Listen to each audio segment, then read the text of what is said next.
안녕하세요. 건강 365 아나운서 최인경입니다. 통풍은 염증 반응입니다. 하지만 세균이나 바이러스가 외부에서 들어오는 게 아니라 우리 몸 안에서 만들어지는 특징이 있습니다. 그래서 통풍을 자가 염증성 질환으로 설명하는데요. 극심한 통증을 증상으로 하기 때문에 질환을 겪는 분들은 참기 어려운 고통에 시달립니다. 주로 작은 관절을 침범한다는 통풍의 위험, 잠시 후에 알아봅니다. 그리고 위 내시경 결과로 알게 되는 경우가 많은 위축성 위염에 대해서도 살펴보겠습니다.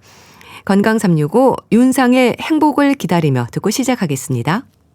KBS 라디오 건강 365 함께하고 계십니다. 통풍의 증상은 통풍 발작으로 얘기됩니다. 질환 자체의 위험뿐 아니라 통증이 주는 고통이 심하다고 하는데요.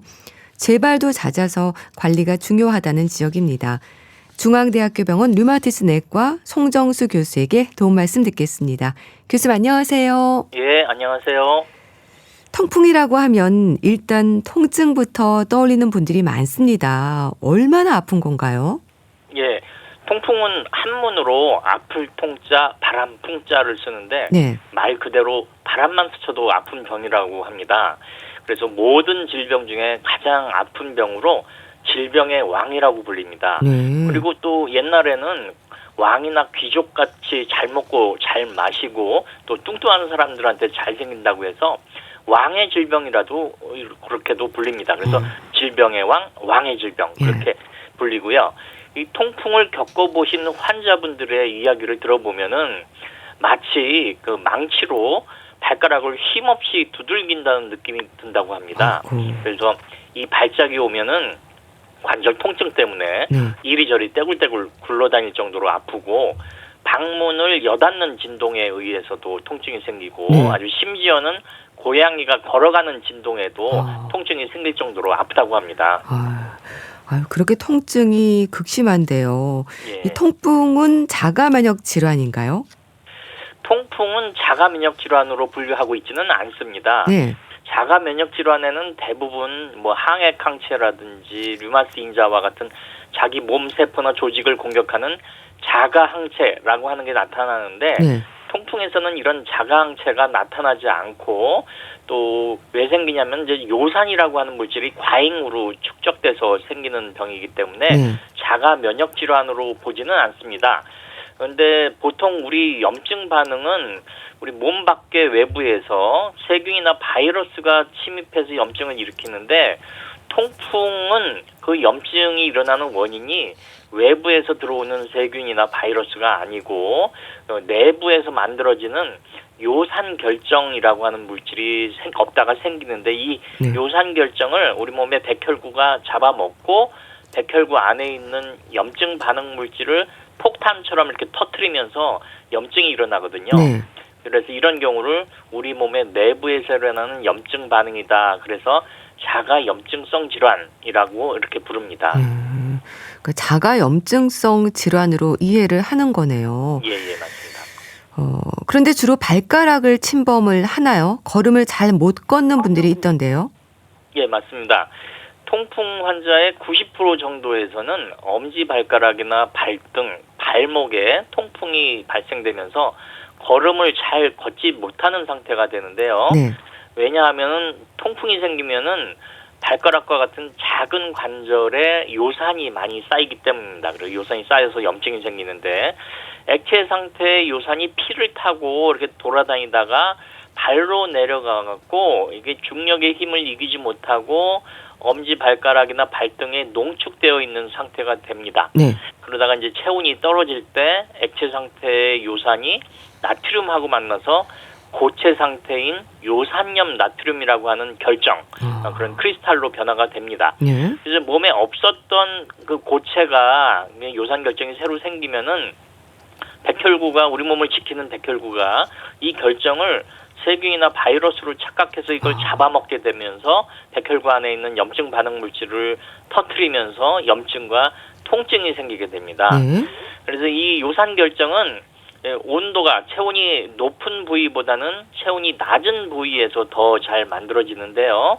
이 심장에서 가장 멀리 떨어진 곳에 체온이 가장 먼저 떨어지죠. 네. 그래서 심장에서 가장 먼 부위인 발가락에 통풍 발작이 가장 많이 발생하는 이유인 것이에요. 네. 그리고 또 요산은 관절을 감싸고 있는 연골에 잘 달라붙는 성질이 있기 때문에 관절 면적에 비해서 연골이 상대적으로 많이 덮여져 있는 발가락이나 발목과 같은 그런 작은 관절에 주로 많이 쌓이면서 네. 발 쪽에 통풍 발작이 많이 일어납니다. 체온이 이제 낮은 부위, 발가락 예. 통증이 심하고 작은 관절에도 침범한다고 하셨는데 예. 초기 증상도 있습니까? 통풍의 전 단계인 무증상 고요산 혈증 시기에는 증상이 하나도 없습니다. 그래서 무증상이라고 그렇게 얘기 나오는데 네. 관절은 하나도 안 아프고요. 네. 근데 이제 통풍 발작이 오기 직전에 극심한 통증을 동반하는 통풍 발작이 오기 전에는 전조 증상으로 엄지 발가락이나 그 발등이 찌릿하고 붓고 또 피부 색깔이 빨갛게 변하는 그런 전조 증상이 초기 증상으로 올 수 있습니다. 네. 그럼 그런 전조 증상, 의심 증상들이 있을 때 초기 치료를 시작하면 뭐 통증의 정도라든지 질환의 위험을 최소화할 수 있는 건가요? 예, 맞습니다. 네. 통풍도 암이나 뭐 고혈압, 당뇨병처럼 조기 발견이 굉장히 중요합니다. 초기에 통풍을 진단하고 또 초기에 치료를 시작한다면은 통풍 발작의 재발도 막을 수가 있고 또 통풍에 합병증이 생기는 위험도 미리 막을 수 있지만은 통풍을 늦게 발견하고 또 치료도 늦게 시작하면은 예후가 나쁘고 또 고혈압이나 당뇨병, 동맥경화, 심장병, 뭐 중풍 그런 심각한 합병증도 유발할 수가 있고요. 네. 또 관절 기능 장애도 유발하고 또 사망률도 증가하게 될 수 있기 때문에 네. 초기 치료가 굉장히 중요합니다. 네. 일단 뭐 통풍 발작이라고도 하셨지만 통증이 초기부터 극심하게 생기기 때문에 병원을 가지 말라고 해도 갈 것 같은데요. 그럼 초기에 진단이 되는 경우가 많습니까? 통풍의 말기에는 이제 통풍 결절도 관찰되고 관절 변형도 생기고 또 엑스레이를 찍으면 뼈가 녹아나는 등 그런 통풍의 현상들이 잘 보이기 때문에 통풍으로 진단하기는 쉽지만은 통풍이 초기에는 이렇게 진단이 쉽지가 않아요. 그렇군요. 예. 발가락이나 발등이 아픈 병은 통풍 말고도 아주 여러 가지 질병들이 있어요. 뭐 대표적으로는 이제 나이 드셔서 생기는 퇴행성 관절염이라든지 또 류마스 관절염, 건선 관절염 이런 것들이 통풍과 증상이 비슷해서 잘 감별을 해야 됩니다. 그리고 또 발가락 골절이나 뭐 종자골 골절, 연조직염, 지관신경종, 뭐 족저근막염 이런 병도 통풍하고 증상이 비슷하기 때문에 초기에는 이런 병하고 감별을 해야 돼요. 근데 최근에는 통풍에 대한 국민들의 인식이 좀 높아지고 또 발가락이 아프면 통풍을 의심하는 분들이 많아져서 요즘은 초기에도 통풍으로 진단되는 경우가 점차 늘어나고 있습니다. 네. 근데 나이 들면서 오는 퇴행성 관절염으로 이제 알고 계시는 분들도 있고요. 류마티스 관절염이나 건성 관절염 다른 질환들하고 좀 비슷해서 진단이 늦어지는 경우도 있겠어요. 그리고 많은 분들이 늦게 오시는 경우도 있을 것 같고요. 맞습니다. 그래서 처음에 통풍 발작이 오면은 굉장히 심한 관절통 때문에 괴로워하다가도 이제 소염제나 진통제를 이제 먹으면은 점차 증상이 견딜만 하다가 한 일주일쯤 지나면 또 증상이 완전히 사라지거든요. 그렇게 되면은 이제 환자들은 통풍 때문에 아픈 줄은 생각하지 못하고 이게 뭐 가다가 돌멩이에 걸렸나 뭐 전봇대를 쳤나 뭐 그렇게 발가락을 다치거나 뭐 일시적인 관절통이나 다른 원인으로 알고 진단을 위한 검사나 치료를 하지 않는 경우가 종종 있어요. 그래서 진단이 늦어지는 경우가 종종 발생합니다. 그러니까 통풍으로 인한 관절통이 있어도 통풍이라는 생각을 미처 하지 못하는 경우가 있는 거네요. 그래서 류마티스 내과까지 생각을 하지 못하고 정형외과부터 갈 수 있겠어요. 그렇죠. 대부분의 환자들이 이제 발가락이 아프면은 발가락 뼈가 부러지지 않았나 하는 걱정에 정형외과부터 가는 경우가 많습니다. 네, 그렇군요. 이 엄지 발가락과 같은 작은 관절부터 시작이 된다고 앞서 말씀하셨는데요. 그럼 치료하지 않으면 손상 범위나 통증이 점점 심해지나요? 그렇죠. 통풍이 처음에 시작할 때는 이제 발가락부터 시작되지만은 그걸 제대로 치료하지 않으면은 발가락뿐만 아니라 이제 발등, 발목, 무릎, 어깨, 팔꿈치, 손목, 뭐 손가락까지 계속 진행을 하고요. 네. 또 뼈가 녹아나게 되고 관절의 손상 범위도 늘어나게 되고 통증도 점차 심하게 진행이 됩니다. 발부터 시작해서 관절 위쪽으로 진행이 되는 거네요. 예, 맞습니다. 이 통풍엔 질병의 원인인 요산이 이제 중력의 영향을 받기 때문에 우리 몸의 아랫부분인 이제 발가락, 발등 뭐 거기서부터 시작을 해갖고 점차 무릎이나 어깨, 팔꿈치, 손가락, 손목 그런 몸의 위쪽으로 올라오는 특징이 있습니다. 네. 앞서 요산 결정이 이제 원인이라고 말씀을 하셨는데요. 예. 통풍을 얘기할 때 빠지지 않는 단어가 요산입니다. 예. 요산에 대해서 좀 알려주세요. 예. 통풍 환자의 요산이 많이 쌓이면서 생기는 것이 문제예요. 통풍의 원인이 요산이죠. 네. 요산이라는 물질은 우리 몸에 과다하게 요산이 많이 쌓이면서 생기는 건데요. 요산은 소변으로 나오는 산성 물질이다라고 하는 뜻으로 요산 그렇게 말을 합니다. 네. 그래서 우리가 즐겨 먹는 즉 고기나 생선에 많이 들어가 있는 퓨린이라고 하는 물질이 있어요. 네. 그게 우리 몸에서 에너지로 사용이 되고 그다음에 12가지 단계를 거쳐갖고 이게 소변을 통해서 그 찌꺼기, 쓰레기 형태로 나오는 게 요산이에요. 네. 그래서 이 요산 찌꺼기가 우리 몸에서 100개가 만들어지면은 정상적으로 100개를 콩팥을 통해서 배출을 해야 되는데 콩팥 기능이 나빠지게 되면은 이 요산을 잘 배출하지 못하게 돼서 뭐 한 40-50개 정도밖에 잘 배출하지 못하면은 네. 남은 요산이 우리 몸속에 쌓이게 되고 이렇게 남은 요산이 또 액체 상태로 피를 타고 돌아다니다가 관절이나 콩팥이나 혈관 같은 그런 조직에서 나트륨하고 만나면서 이게 액체 상태에서 고체 상태의 요산 결정을 만들게 되고 네. 그게 이제 관절이나 콩팥이나 혈관에 쌓이게 되면은 우리 몸의 면역계에서 또 백혈구가 이것을 잡아먹으면서 염증이 생기게 되는 거죠. 그렇게 돼서 요산이 쌓이는 게 문제가 됩니다. 그럼 통풍이 주로 남성들에게 많은 것도 연관이 있습니까? 예, 통풍은 주로 40대, 50대의 중년에 잘 생깁니다. 네. 그리고 통풍 환자의 90% 이상이 남성입니다. 그게 왜냐하면은 남성에게서 나오는 그 테스토스테론이라고 하는 남성 호르몬은 소변으로 빠져나가는 요산 배설을 억제하는 역할을 해요. 그래서 다시 끌어갖고 요산 수치를 올리게 되죠. 그렇군요. 또 반대로 여성에게서는 에스트로겐이라고 하는 여성 호르몬이 이제 폐경 전까지 몸에서 나오는데요. 네. 이 에스트로겐은 남성 호르몬과는 반대로 몸에서 요산 배출을 강력하게 촉진시키는 역할을 합니다. 네. 그래서 폐경기 이전의 여성에게서는 요산이 낮게 유지가 되기 때문에 거의 통풍이 발생하지 않습니다. 네. 호르몬과 관련이 있다고 하셨는데 예. 그래서 또 여성들은 폐경 후에 발생 위험이 높아진다고 하는 건가요? 예, 맞습니다. 에스트로겐이 이제 폐경기 이후에는 몸에서 나오지 않죠. 네. 그렇게 되면은 통풍의 발생 위험이 남성과 같은 비율로 똑같이 증가를 해요. 그래서 폐경기 이후에 뭐 50대 후반, 60대, 70대 여성들도 통풍에 대해서 주의를 하셔야 합니다. 네. 폐경 후에 여성들도 주의를 하셔야 될 것 같고요.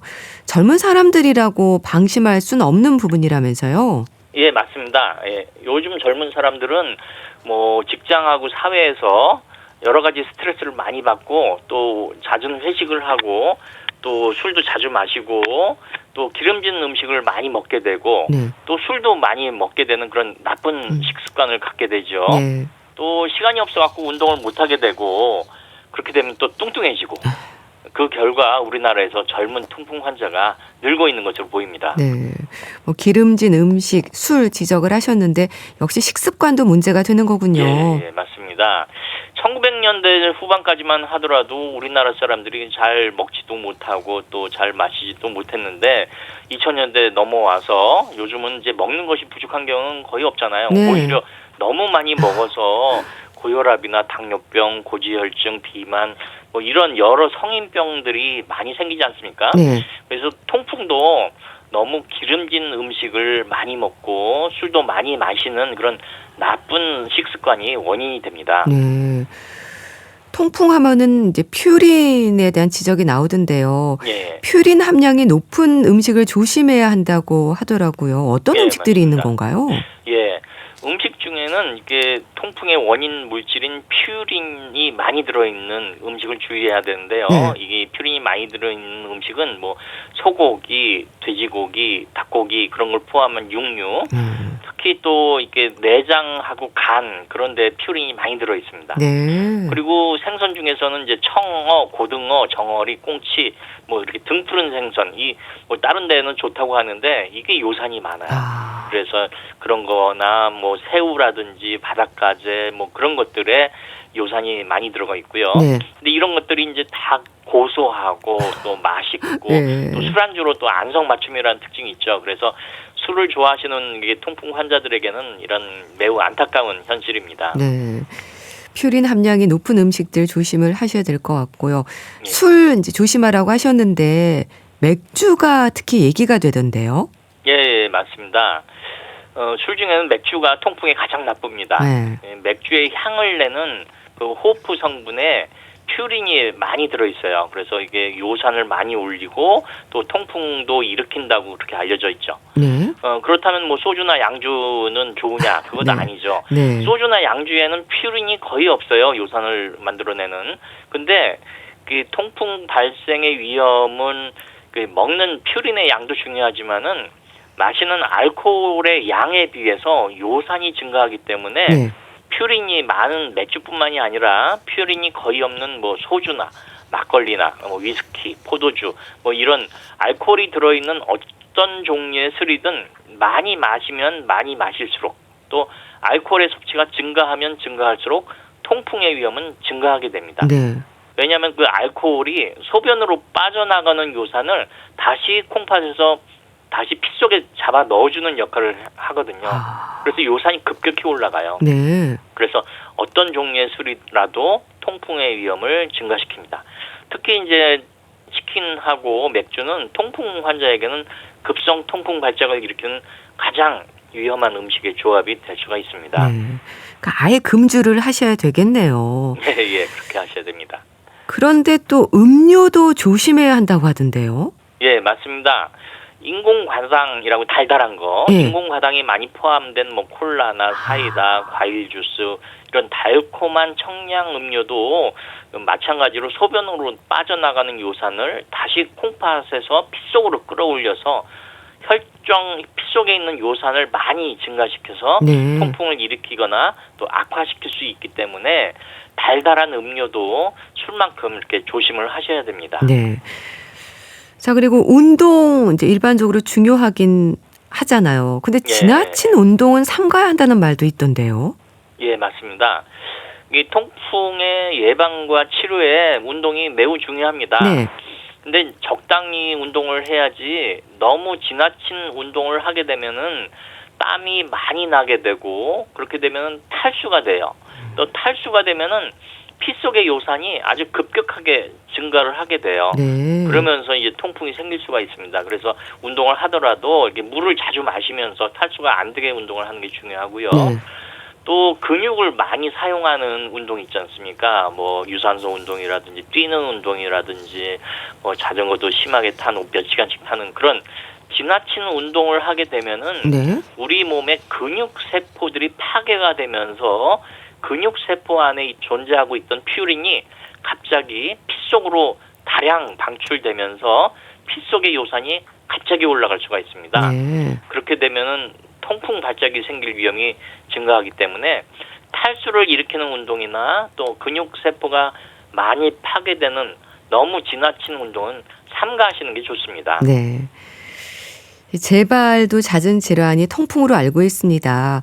잘 살펴야 하는 수치들도 있을 텐데요. 뭐 요산 수치라든지 고요산 혈증의 위험을 생각해야 한다고 들었습니다. 좀 설명해 주세요. 예, 맞습니다.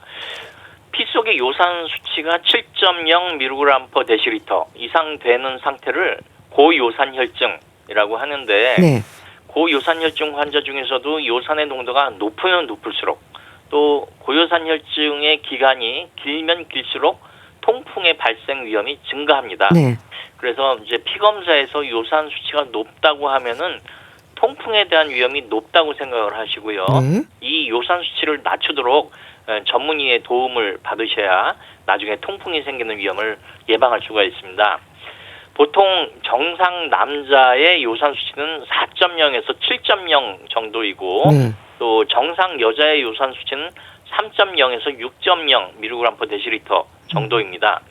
근데 좀 뚱뚱하거나 술을 많이 마시는 분이나 또는 통풍에 가족력이 있는 분들은 몸속의 요산 수치가 피 속의 요산 수치가 7.0을 넘어가는 경우가 종종 있어요. 그래서 피 속의 요산이 7.0 mg/dL을 넘어가게 되면은 몸속에 요산이 쌓이기 시작합니다. 그래서 조심을 하셔야 되고요. 또 6.0에서 7.0 사이는 이제 평형을 이루어요. 본전이고. 또 6.0 이하가 되면은 몸속에서 요산이 빠져나갑니다. 그렇기 때문에 이제 통풍으로 치료받는 사람의 치료 기준이 6.0 이하로 유지해야 하는 것이 이제 치료의 목표죠. 그래서 고요산 혈증이 7.0 이상 되지 않게 조심을 해야 되고 또 치료하시는 분은 반드시 6.0 이하로 유지하는 것이 치료의 목표다. 그렇게 알고 계시면 됩니다. 네. 요산 수치에 대한 관심을 좀 가져야 되겠네요. 예, 맞습니다.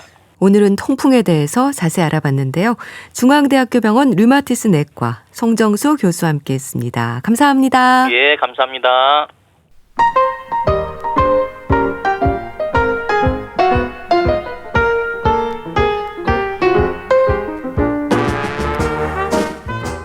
건강한 하루의 시작.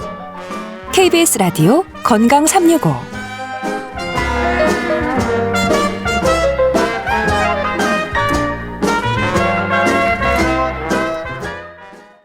KBS 라디오 건강 365 함께하고 계십니다. 위 내시경에서 위축성 위염이 있다는 결과가 나오는 경우가 있습니다. 어떤 상태인 걸까요? 위의 만성적인 염증으로 이해하면 될까요? 인제대학교 의과대학 가정의학과 김경호 교수에게 도움 말씀 듣겠습니다. 교수님 안녕하세요. 네, 안녕하세요.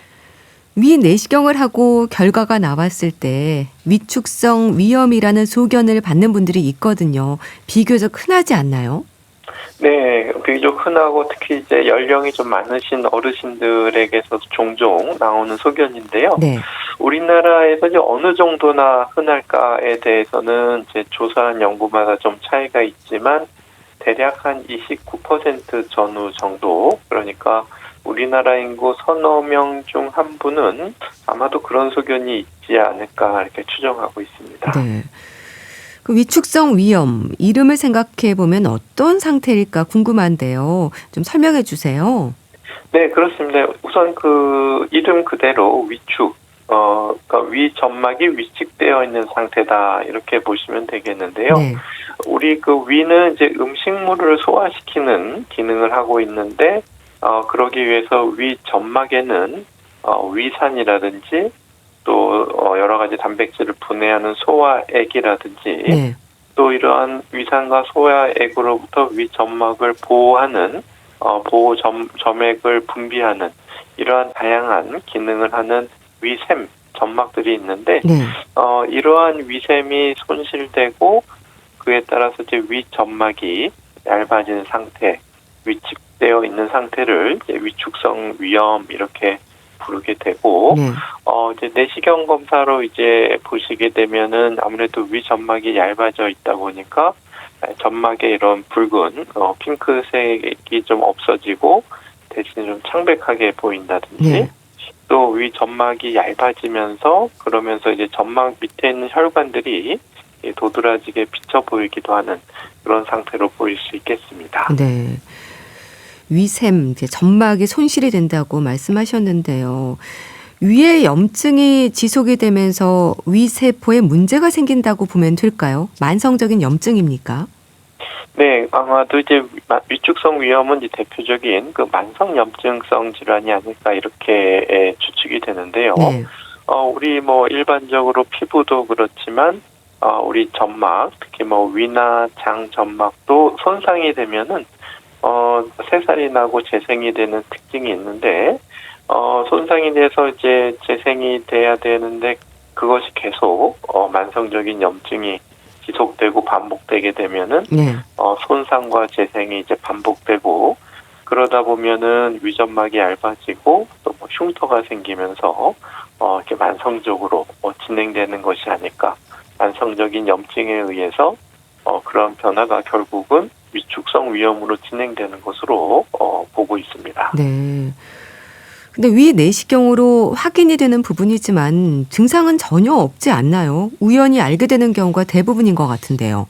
네, 맞습니다. 거의 대부분 이제 별 증상이 없으시거나 또 이러한 만성 염증이나 이런 것들이 경미하게 또 서서히 꾸준히 반복적으로 진행되다 보니까 증상이 좀 있어도 이제 못 느끼고 계시다가 네. 검진 때 우연히 발견되시는 경우가 대부분이 되겠습니다. 네. 근데 위축성 위염과 함께 나오는 얘기가 이제 장상피 화생입니다. 위축성 위염이 장상피 화생으로 진행이 되고 위암으로 이어질 수 있다는 이런 생각을 하는데 맞는 얘기인가요? 네, 일부 맞는 얘기인데요. 장상피 화생하게 되면은 이제 아무래도 염증 반응이 오래 계속 지속되면은 위에 이러한 위샘들이 손상됐다가 또 다시 재생되고 이렇게 반복되는 과정에서 그 일부가 위샘 조직이 아닌 다른 조직, 그러니까 소장이나 대장에 있는 점막과 비슷한 세포들로 바뀌는 현상, 그러니까 장상피로 변하는 현상을 우리가 장상피화생 이렇게 부르게 되겠는데요. 네. 워낙 위축성 위염도 워낙 많이 가지고 계시고 또 거기서 또 일부는 장상피화생으로 진행되면서 장상피화생도 상당히 많은 분들이 가지고 계신데 네. 물론 이제 장상피화생이 없는 분에 비해서는 장상피화생이 이미 생기신 분들에게서 위암이 발생할 위험이 상당히 좀 높은 것은 사실인데요. 네. 워낙 위축성 위염이나 장상피화생이 흔하기 때문에 특별히 더 걱정을 하시면서 지내실 필요는 없고 네. 그 위험도라는 건 상대적인 위험도이기 때문에 네. 일반적인 위암 예방 수칙과 또 정기적인 검진 또 개인별 건강 차이에 대해서 담당 주치의가 해주시는 권고나 치료를 따르시면 충분하겠습니다. 네. 그러니까 위축성 위염 진단을 받았을 때 일단은 잘 살펴야겠네요. 위 점막이 만성 염증으로 인해서 얇아졌다는 건데 그만큼 만성 위염이 문제가 된다는 거네요. 네, 그렇습니다. 어떻게 보면 사실 만성 위염은 누구나 가질 수 있고 정도도 이제 미미하고 증상도 별로 없고 사실 뭐 특별한 뚜렷한 치료법도 단기적인 치료도 없는 그런 상태이긴 한데요. 네.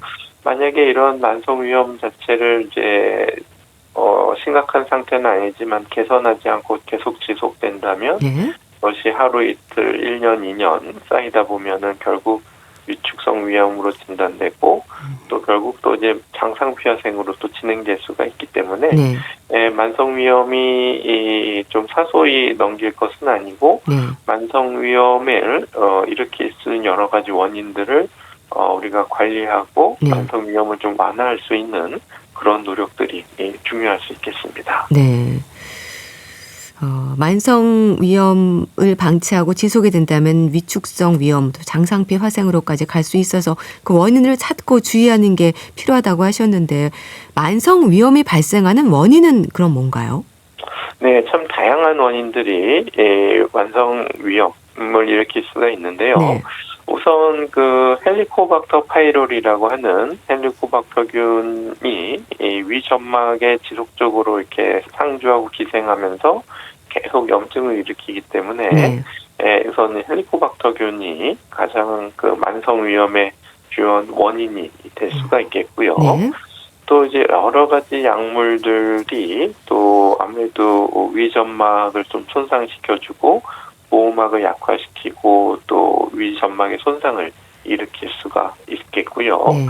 또 아무래도 흡연과 음주는 또 위를 손상시킬 수 있는 대표적인 물질들인데 흡연하시게 되면은 그런 연기는 기관지와 폐로도 가지만 이런 것들이 이제 침과 섞여서 또 식도와 위점막으로 또 노출이 되기 때문에 네. 흡연 역시 위험을 일으킬 수 있는 위험 요인이 되겠고요. 네. 또 여러 가지 식습관, 특히 이제 뭐 좀 자극적인 짜고 맵고 또 과식하거나 또 폭식하신다든지 이러한 다양한 원인 물질들이 섭취하시게 되면은 바로 또 위점막에 갔기 때문에 네. 이런 것들이 또 위점막을 손상시킬 수가 있겠고요.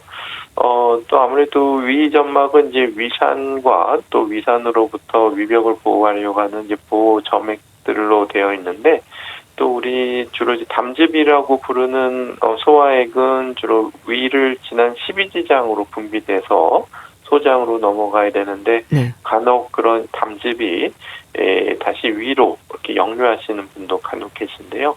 이러한 담즙이 이제 위로 역류하게 되면 아무래도 또 역시 위점막에 손상을 줘서 만성 위험을 일으킬 수가 있겠습니다. 네. 여러 가지 원인들을 얘기해 주셨는데요. 일단은 헬리코박터 파일로리균이 나온다면 이거는 꼭 치료를 받아야 되겠네요.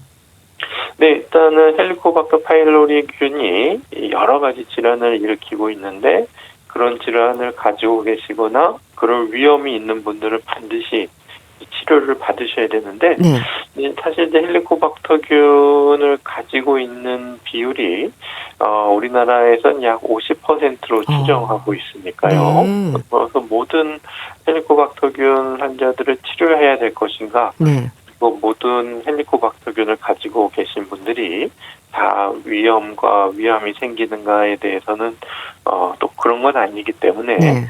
일단 고위험군 위험성이 크신 분 위주로 우선적으로 치료하시는 것이 좋겠습니다. 네. 자, 그렇게 만성 위염이 반복이 되면서 위 점막이 얇아지는 위축성 위염이 되면 어떤 위험이 올 수 있을까요? 소화 기능에 영향을 주나요? 네, 아무래도 이제 위 기능인 소화 기능이 가장 주된 역할을 하기 때문에 아무래도 그런 위점막의 위축은 위산 분비나 소화액 분비의 감소로 인해서 소화가 좀 잘 안 되는 현상이 생기실 수가 있겠고 또 위 보호액이 줄기 때문에 또 위 점막이 또 잘 손상되는 위염이나 위궤양 같은 것들의 위험이 좀 증가하실 수가 있겠고요. 또 이런 위샘에서는 우리가 내인자라는 요인을 분비하면서 우리가 비타민 B12 성분을 우리가 흡수하는 역할을 하는데 이런 것들이 위축되면서 비타민 B 성분을 우리가 충분히 흡수하지 못해서 비타민 B 부족증, 여러 가지 빈혈이라든지 신경 손상이라든지 이런 것들에 대한 위험이 증가할 수가 있겠습니다. 네. 소화 기능이 떨어진다는 거는 뭐 속이 좀 더부룩하고 쓰린 증상이 나타나는 건가요? 네, 아무래도 이제 소화가 잘 안 되니까 특히 뭐 단백질이나 지방질 음식을 섭취하셨을 때 빨리 소화가 안 되면서 더부룩하다든지 이제 체한 느낌이라든지 이런 느낌이 드실 수가 있겠고 또 반대로 위 점막을 보호하는 기능이 떨어지면서 위점막에 손상이 생기시게 되면 물론 무증상인 분도 있겠지만 또 심한 속쓰림이라든지 점막의 상처에 의한 증상들을 호소하실 수 있겠습니다. 네. 또 앞서 위축성 위염에 대한 치료를 안 했을 때 장상피 화생으로도 이어질 수 있다고 말씀하셨는데요. 이건 또 어떤 상태인 건지 자세히 설명을 해주세요.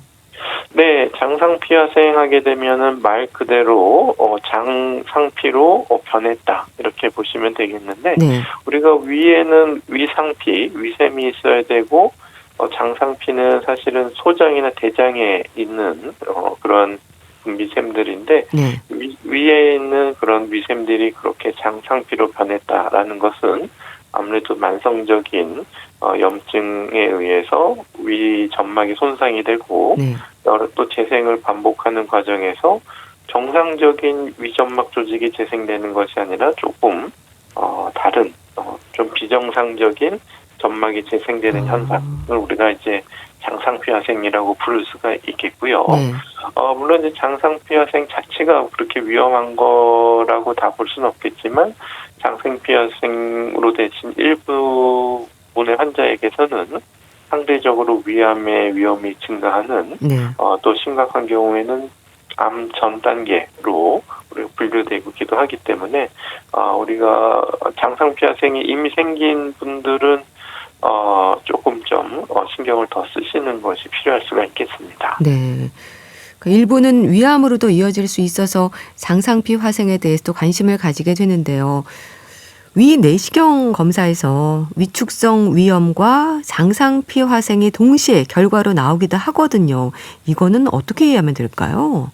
네, 아무래도 이 축성 위염하게 되면은 위 전체가 또 뭐 위축성 변화가 있다기보다는 네. 여러 군데에서 좀 광범위하게 진행된다. 또 그 위축성 위염에서 또 일부는 장상피하생으로 진행된다. 이렇게 보시면 되기 때문에 이런 단계에 따라서 여러 가지 만성 위염, 위축성 위염, 장상피하생 이런 것들이 동시에 관찰될 수가 있겠는데요. 네. 장상피하생은 어떻게 보면 이미 이 위점막이 좀 변해버린 다시 돌아가기 어려운 좀 비가역적인 상태로 볼 수가 있지만은 네.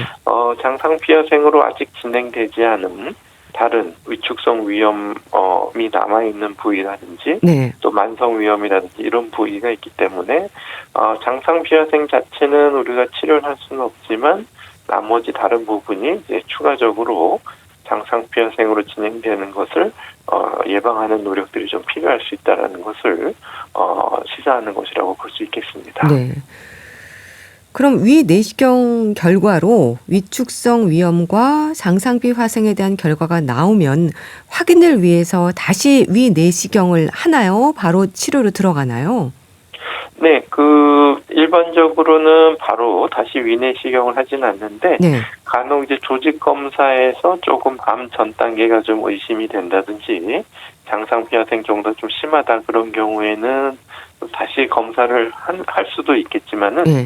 대부분은, 다시 하진 않고 이제 좀 추적 검사, 보통 우리가 이제 2년에 한 번씩 위내시경을 권하는데, 네. 사람에 따라서는 조금 그 주기를 좀 단축시킨다든지 이럴 수가 있겠고, 네.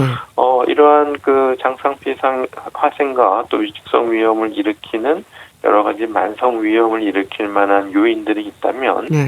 이것들에 대한 조절과 또 치료를 시도해 볼 수가 있겠습니다. 네. 위 내시경 말씀하셨는데 위축성 위염이 있는 경우에 위 내시경은 얼마나 자주 하는 게 좋을까요? 네, 그것도 사람마다 좀 다른데요. 네. 우리가 보통 이제 2년에 한 번 권고하고 있는 것보다 조금 더 단축해서 권할 수 있다 이렇게 되어 있는데, 네. 보통 딱 1년, 6개월 이렇게 정해져 있진 않지만, 그분의 연령이라든가 또 가지고 있는 생활 습관이라든지 이런 것들을 고려해서 조금 더 기간을 단축해서 1년 후에 하자고 하시는 분도 있을 수가 있겠고, 네. 또 좀 병변이 좀 심하거나 분명히 조금 내시경적으로 모양이 안 좋았는데 네. 조직 검사에서는 좀 애매하게 나왔다 이런 경우에는 조금 더 기간을 단축해서 다시 한번 검사를 해보실 수가 있겠습니다. 네. 앞서 그 원인으로 이제 헬리코박터균 말씀하셨습니다. 헬리코박터균의 감염이나 또 음주, 스트레스, 또 진통제라든지 스테로이드제와 같은 약물도 원인으로 지적이 되던데요. 그럼 이런 원인들에 대한 치료가 우선이기도 하겠어요. 네, 그렇습니다. 특히 이제 말씀하신 헬리코박터균 같은 경우에는 만성 위염의 대표적인 원인균이 되겠는데요. 네. 그러면 이제 위축성 위염과 장상피하생이 있는 분들에게서 헬리코박터균이 발견되었을 때, 네. 이 균을 치료하면 이제 얼만큼 효과가 있을 것인가에 대해서는 헬리코박터균이 이러한 변화를 일으킨다고는 알려져 있지만, 네. 치료를 했을 때 과연 얼만큼 예방 효과가 있을까에 대해서는 조금 연구들마다 좀 차이가 있을 수가 있고, 네.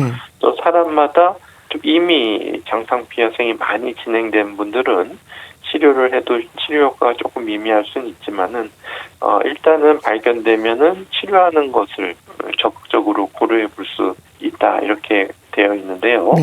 그러니까 반드시 치료해야 된다는 아니고 우리가 적극적으로 치료를 권고할 수 있다 이렇게 생각해 보시면 좋겠고요. 네. 아무래도 이미 장상피하생이 된 것이 헬리코박터균을 치료한다고 돌아가진 않지만 네. 위축성 위염이라든가 다른 만성 위염이 되어 있는 부분들이 진행되는 것을 좀 예방해주는 효과를 좀 기대해 볼 수가 있겠고요. 네. 특히 또 우리가 음주나 또 흡연 이런 생활 습관 같은 경우에는 우리가 좀 적극적으로 특히 이런 거는 헬리코박터균이 없는 분들도 충분히 위암이나 다른 부위 암을 일으킬 수가 있기 때문에 적극적으로 개선하는 노력들, 그런 치료가 이제 우선시 된다고 할 수 있겠습니다. 네. 헬리코박터균의 경우에는 제균 치료는 어떻게 진행이 되나요?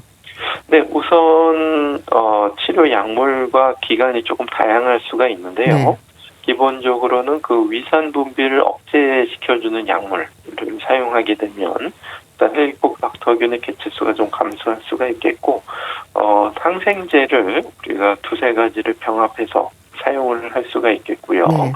그다음에 치료 기간 같은 경우에는 7일, 열흘, 또 2주 이렇게 다양할 수가 있는데 네. 어떤 치료약을 쓰느냐에 따라서 치료 기간도 좀 달라질 수가 있겠습니다. 네. 이 위축성 위염이 이제 워낙 흔한 질환이라서 대수롭지 않게 여기는 분들도 있을 텐데요.